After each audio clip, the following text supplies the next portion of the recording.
Ave, true to Christ. Hey everybody, this is Catholic Trash Talk, and today we are going to be talking about more Jesus challenges. A reminder, playlist in the channel, Radical Like Jesus challenges. It's based off of Greg Steer's Radical Like Jesus book and his 21 challenges that he puts forward. This video series now, from this point on, is talking about the dangers of Protestantism, also everyday challenges to give you guys. I never originally made it through the whole series when I was a Protestant, so I don't have anything else. I only had the first 17. But yeah, I will get the video started and we'll get right to it. I'll never forget the story of Aisha. I have a friend who we'll call Jacob, that was in Zanzibar, where it's illegal to share the gospel. And he was there training Christian teens to share the gospel. He met Aisha, who helped him navigate to the place. Well, Aisha was a teenage girl who was actually Muslim, and she wanted to stay for the meeting. And my friend Jacob was nervous about having her stay because it's illegal to share the gospel in Zanzibar, but she wanted to stay. And so he trained the students how to share the gospel, and they role played evangelism. And Aisha indicated faith in Christ as a girl role played sharing the gospel with her. And she could not stop from smiling. She was so excited. Her life had been transformed. She never knew that there was a God that loved her enough to sacrifice his own son in her place on the cross. And she could not wait to tell her friends about Jesus. So she downloaded our Life in 6 Words app, and she began to share Christ with her friends. And she shared Christ with 5 friends. 3 of them trusted Christ. 2 of them called her kafir, which means infidel. And they turned her into the authorities, and she was arrested and given 24 hours to recant, and she refused to recant. But she wrote a letter that laid out the gospel to her friends, and that letter circulated, and a small revival began in Zanzibar. And 24 hours later, Aisha, sadly, was martyred for her faith, a teenage girl that was willing to die, literally, for Christ, almost immediately after coming to know him.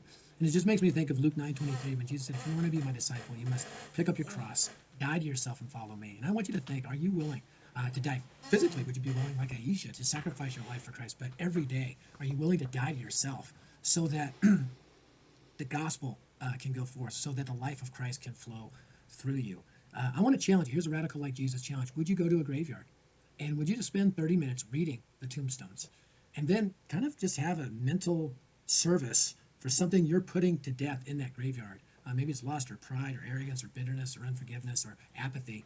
But just in your mind, see that as dead and buried, because you've died with Christ. You've been raised in likeness, with newness of Christ, to walk in that victorious life. But it starts by dying to yourself. Would you take this Radical Like Jesus challenge? And again, there's other challenges in my book, Radical Like Jesus, but this one is going to really make you think. Okay, don't do that. That's really weird, first of all. That's not where I was thinking this was going to go. I'm going to change the challenge. So, you being in a graveyard is not going to change, like, it's a weird way to do that. In the own comfort of your home, what I want you to do is I want you to write 5 obstacles that are keeping you from having that kind of faith that you'd want to die for, that you want to pick up your cross. If there is, there was a famous quote that I saw that, let's see if I can find it. You're only willing to invest in God, quote.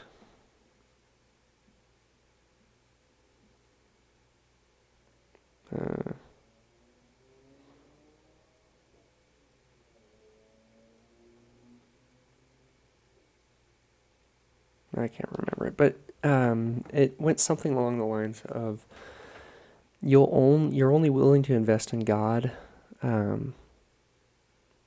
what you feel you can comfortably give, or something along the lines of you will only invest in God as much as you trust him, or something like that. But the idea is, if you have a hesitation, like for example, if you think that God isn't going to provide for you, you'll focus more on, I need to work on Sundays and make that money so I can basically keep my family taken care of.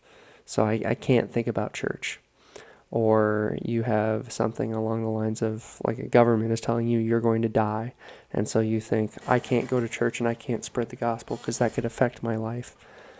Think about the 5 things that prevent you from sharing the gospel from doing the things you need to do to live out the Lord's word, to do what you need to do to be able to keep the commandments that God has set for us. But what are your 5 obstacles that get in the way of doing that? And then talk about why they're an obstacle, how you could topple those obstacles, and what you're going to do moving forward. And it's pretty simple. You just write those 5 things, overcome them, and then just keep working every day at least toppling one of those 5 obstacles that you're dealing with that's keeping you from having a stronger relationship, or going to church every day, or doing these things that could strengthen you who you are. But that's everything, guys. Feel free to bully me in the comments and tell me why I'm wrong. I look forward to hearing from you guys. I hope you guys have a blessed day. God bless, and peace be with you.